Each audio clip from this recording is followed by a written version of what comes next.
আমি ওকে বিয়েই করবো। তার মানে তুই ওই মেয়ের পেছনটা ছাড়বি না? না, তোমার ইচ্ছে পড়াশোনা করবো, তোমার দেখা মেয়েকে বিয়ে করবো, তোমার যখন দাদু হওয়ার ইচ্ছা হবে তখন আমি বাবা হবো, আবার আমার যখন দাদু হওয়ার ইচ্ছা হবে তখন আমি নিজের খোকার উপরে এই জুলুমবাজিটাই করবো, সেটা হচ্ছে না। মেয়ের বাড়িতে গিয়ে বলবো ছেলের বাপের প্রচুর দেনা। 7 নম্বর আশুতোষ মুখার্জি রোড, রাস্তা থেকে ঢুকে 7 নম্বর বাড়ি। স্যার আমাকে ভীষণ ভাবে ডিস্টার্ব করছে, ভুল ভাল লাভ লেটার লিখে সেটা পুরো কলেজে মাইকের সামনে অ্যানাউন্স করছে। স্যার আমি পড়াশোনা করতে পারছি না, আপনি প্লিজ ওকে রাস্ট্রিকেট করুন। এইভাবে যদি যারা যারা প্রেম করছে তাদের সবাইকে উনি রেস্ট্রিকেট করতে যান, তাহলে কলেজে তো তোমাকে ছাড়া আর অন্য কাউকে খুঁজে পাওয়া যায় এই না। তুমি থামো।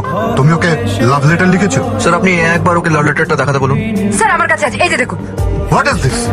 স্যার আমার পরীক্ষায় লেখার ধৈর্য থাকে না, আমি নাকি আবার বসে বসে লাভ লেটার লিখবো? তো বলছে তুমি ওকে ডিস্টার্ব করেছো। তাই তোমাকে ডিস্টার্ব করেছে? করেছে?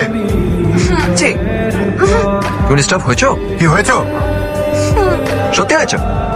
তুমি তো আমাকে কনফিউজ করে দেবে। দেখলেন স্যার, এমনি এমনি কেস খাচ্ছে। বাই দ্য ওয়ে স্যার, আপনার টাইটা কিন্তু খুব সুন্দর। তাহলে আমি আসি। আরো মিথ্যা কথা বলছে। স্যার আমি জানাকি, ডোন্ট ওয়েস্ট মাই টাইম। যাও ক্লাসে যাও, গো টু ইওর ক্লাস। এ কোন এমবিএ করছে? কি হয়েছে বলো না। তোমার কথা শুনে 2% সুদে 5 লাখ টাকা ধার করে আমি ওকে এমবিএ তে ভর্তি করলাম, আর তোমার গুণধর ছেলে এমবিএ না করে এমপিসি করছে, মেয়ে পটানোর ক্লাস। ও মা, তাই পড়েছে একটা। এক সপ্তাহের মধ্যে পড়ে যাবে। বাহ বাবা, মা ছেলের কি জুটি! বাবা দেনার দায়ে ডুবে আছে আর ছেলে মেয়ের পেছনে দৌড়চ্ছে, লজ্জাও করে না। লজ্জা করবে কেন? এই বয়সে মেয়ের পেছনে ছুটবো না তো কার পেছনে ছুটবো, তাই না মা? তুই এসব মেয়েবাজি ছাড়বি কিনা বল? ছেড়ে দেবো। আগে তাহলে তুমি আমার মাকে ছেড়ে দাও। তোর মাকে আমি বিয়ে করেছি, ও আমার বউ। আমি ওকে বিয়েই করবো। তার মানে তুই ওই মেয়ের পেছনটা ছাড়বি না? না, তোমার ইচ্ছে পড়াশোনা করবো, তোমার দেখা মেয়েকে বিয়ে করবো, তোমার যখন দাদু হওয়ার ইচ্ছা হবে তখন আমি বাবা হবো, আবার আমার যখন দাদু হওয়ার ইচ্ছা হবে তখন আমি নিজের খোকার উপরে এই জুলুমবাজিটাই করবো, সেটা হচ্ছে না। হবে সেটাই যেটা আমি চাইবো। আমি তোর বিয়েতে ভাঙচি দেব।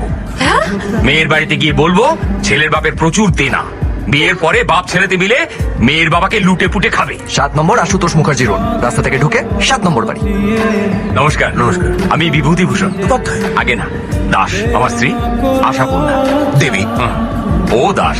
এরকম উল্টো পাল্টা নাম নিয়ে হঠাৎ আমার বাড়িতে এলেন কেন? আপনাকে সাবধান কর, কত কষ্ট করে আমি ওকে আর ওর মাকে মানুষ করলাম, দুজনেই ওর সঙ্গে বিট্রে করলো। কাকে আর কার মাকে? বলছি 2 মিনিট ধৈর্য ধরে আমার কথাটা শুনুন। আমি ওকে বললাম এমটেক করতে, ও করলো না, ও এমবিএ তে ভর্তি হলো। কেন জানেন? কেন? সেখানে যে ও রয়েছে। কি? ওই তো আপনার বাবা। বাবা কাকে বলছেন বলুন তো, মাকে না মেয়েকে? মেয়েকে। মেয়েকে? আপনি মহাপুরুষ, আপনাকে দর্শন করে আমার জীবন ধন্য হলো। আসলে আমি পাশের বাড়ি যেতে গিয়ে এই বাড়িতে ঢুকে পড়েছিলাম। না মশাই, কি বলতে এসেছিলেন বলে যান, শুনে দেখি। জয়ের অনেক গুণ। See you soon. তোমার ছেলে তো ছক্কা মেরেছে। হ্যাঁ গো, ওদের বাড়িতে যে গেলে কি হলো? মেয়েটাকে দেখে আমার মাথা ঘুরে গেছে। শোনো, এখন থেকে ওই মেয়েটার সামনে আমাদের ছেলেকে হিরো বানাতে হবে।